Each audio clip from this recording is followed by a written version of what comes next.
The movie opens up with a boy named Max riding his bike to his grandpa's house. Upon arriving, he knocks on the door, and Poppy invites Max inside. As they started to chit-chat, Max asks Poppy to help him with his essay homework. He wants to know about heroes that Poppy might have come across when he was in the war. Poppy, at first, seems uncomfortable speaking about the time, but begins to tell his story about an ordinary man named Sanson in extraordinary situations in life. The scene then cuts to 1943 in Debrecen, Hungary, where we meet Sanson, a lawyer who is living with his pregnant wife, Florence. We see him entering his house and find Florence with her sister Judith. Judith seems to be mad at Sanson for being too soft at this harsh time and leaves the room following his entrance. Sanson tells his childhood sweetheart that he loves her, but that he doesn't want her to speak with Judith as she is a risk to the well-being of their unborn child. We then understand that the religious couples are expecting their baby at the end of the Second World War, when the people turned into animals and the city became the center of suspicion and desperation. The next morning, Judith comes to the house to alert them that Hitler has given orders for the execution of Jews. She also tells Sonon that the German troops are now coming for them. Frightened by what's coming, Sanson comforts his wife, and the scene cuts to Judith at the train station. There we see a bunch of Jews hopping on the train to leave Hungary, but Judith changes her direction and goes back to a secret hiding place where a group of Jews are planning their escape from the Nazis. But what she didn't know was that she was being followed by some woman from the train station. The same afternoon, Sanson and his wife head to the hospital because Florence seems to be extremely ill. The doctor tells Sanson that his pregnant wife has breast cancer, but promises to do what he can to save her. Not knowing what to do, Sanson heads back home. The next morning, he goes to check on his wife, and as they are talking, Florence starts coughing hard and getting sick. The doctor then informs them that he can no longer provide medical aid for Florence because of the new regulations against Jewish people. Back home, Sanson loads his gun and goes out hunting, but when he comes back home, he finds Florence pale and tired in the bathroom. He carries her to the bed and takes care of her, but the sickness takes over her, and she dies on him. But before then, she makes him promise to protect Judith, as she tends to get into trouble easily. The scene then shifts to Sanson, where he is providing his pregnant wife with a proper Jewish burial, and Judith grieves over her sister's death. After a while, the German troops arrive at the Resistance's hiding place to capture them in the middle of the night. Judith and her friends were present, and the officers took everyone to the closest station to imprison them. There, they caged the woman in a room while beating the men in a separate room. However, things turned around when the men overpowered the troops and escaped from the place. But as they ran for their freedom, a couple of them were shot behind, leaving them dead behind. The ones that managed to escape successfully then planned to come back again and rescue the women. The following day, the guards from the night before go to the general, and he tells them that, due to their incompetence, he is now required to hand over the remaining Jewish woman in the next 3 or 4 days and dismisses them. We then see the escaped Jewish men arriving at Sanson's house to ask him for help rescuing the imprisoned girls. They tell him that grieving over Florence won't do any justice to the oppression they are under. The scene then changes to the captive Jewish woman as they are being interrogated. There we see the woman who followed Judith, pointing her out as the major leader of the resistance against the Nazis. The troops then took Judith to the camp on a train, and the remaining Jewish women were ordered to take off their clothes and dance to the entertainment of the German soldiers, which finally led to a physical assault on the women. Meanwhile, Sonon agrees to take down the oppressors and overcome the injustice his people are facing. Sanson and the men then head towards the station, dress themselves as German admirals, and head to the prison where the women are held captive. Upon entering the room, Sanson puts on a German accent and asks who is in charge. The captain approached him and introduced himself. Sanson asks the man if the prisoners are being treated humanely, but before the captain answers, one of the Jewish women approaches and accuses the captain and his troops of being animals and savages. Sanson, as an educated Jewish lawyer, calms himself down and tells the captain he is looking for a woman named Judith. One of the standing women tells him that the captain himself escorted Judith away on the train. After that, Sanson and his men point a gun at all the troops and start to interrogate the captain about the whereabouts of Judith. The captain then confessed that all the Jews from the ghetto were transported to Poland. Sanson leaves the room, and the woman comes in and stabs the captain. After a while, we see Sanson and his men opening fire on the German troops that arrived at the scene, while the woman beat a troop, avenging their assault. The next morning, Sanson leaves for Poland to find Judith, as he promised, and says goodbye to his fellow men. But before leaving, one of his men gave him the address of a friend in Poland to help him find Judith. The film then cuts to 1944 in Poland, where the excursion and murder of Jewish people increased without mercy. Sanson, after 8 days of travel on foot, arrived in Poland. Meanwhile, we have a glimpse of Judith and other Jews on a train to another place. Judith, being the revolter, tries to escape and manages manages to do so successfully. The guards try to shoot but run into the forest and disappear. We then see Sanson entering the gate that leads to Poland after killing and distracting the guards. He also manipulates one of the men who is guarding the entrance to the ghetto. From there, he heads towards the address his friend gave him.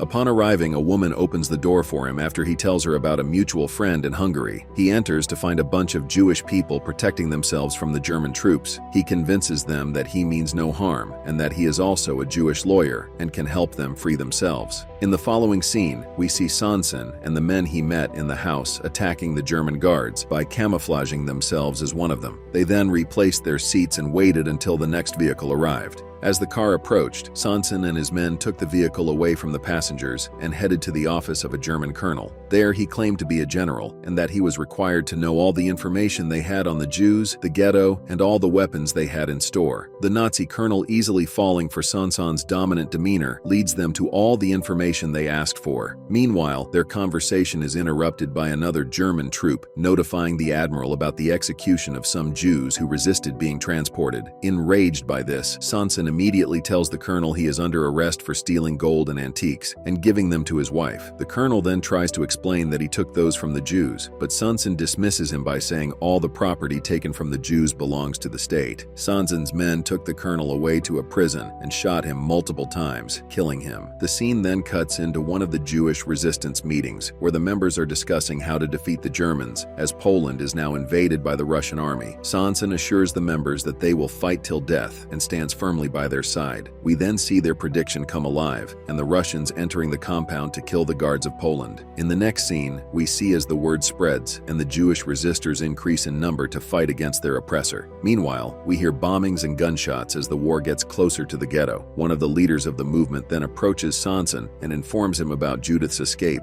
and assumed death. The next morning, Sanson, strong as he is, encourages the other member one last time before the heated open fire begins between them and the arriving German army. After a while, their opponents arrive in a tank, and the young men start the inevitable war. The shooting heats up as both sides attack one another without mercy. However, the Russians seem to have more advanced and quality weapons. As a result, the majority of the Jewish men died, and the Germans were overpowered. We then see Sanson coming out of his hiding place and starting to shoot out in the open, but in an explosion that happened beneath his feet, he fell unconscious to the ground. But even though the situation is risky, his friends pick him up and carry him into the house. They then retreated and continued to shoot back at the Germans. Whilst blacked out, Sanson has visions of his dead wife telling him to wake up, but upon waking, he knows that Judith is the one standing there, telling him to wake up. It turns out that Judith isn't dead. She was hiding until it was safe to come out. Sanson then gained his strength right away and came back bravely to help his mates defeat the enemy. Judith also joins them this time, and the team seems to redeem its confidence and encourages their mates. Sanson then goes to one of the tanks and sets a bomb under it, making it explode. The war comes to an end, and as Sanson's team defeats the German troops, he walks away, being the hero that he is. We then see the Jewish officers arrive at the scene and award Judith and the other young men for their deeds. Meanwhile, Sanson goes into the forest, feeling guilty about the man he has become. His mate comes back from the ceremony to comfort him, but Sanson tells him all he ever wanted was to be an ordinary man in his home with his wife. Sanson then goes to Judith and hugs her close to himself because he knows that she is the only thing left for him to love. The film then shifts to the present moment, where Papa is telling Max the story. Max, fascinated by Sanson's story, asks what happened next, but Papa hugs the kid and tells him to go back home to his mom. The movie closes as Papi goes into his bedroom to prepare for prayer. There, we get a glimpse of Florence's picture, implying that all along Papi is the heroic Jewish young man Sanson.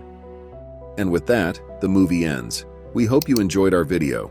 Watch the next recaps on the screen and don't forget to subscribe for more amazing recaps. See you in the next one.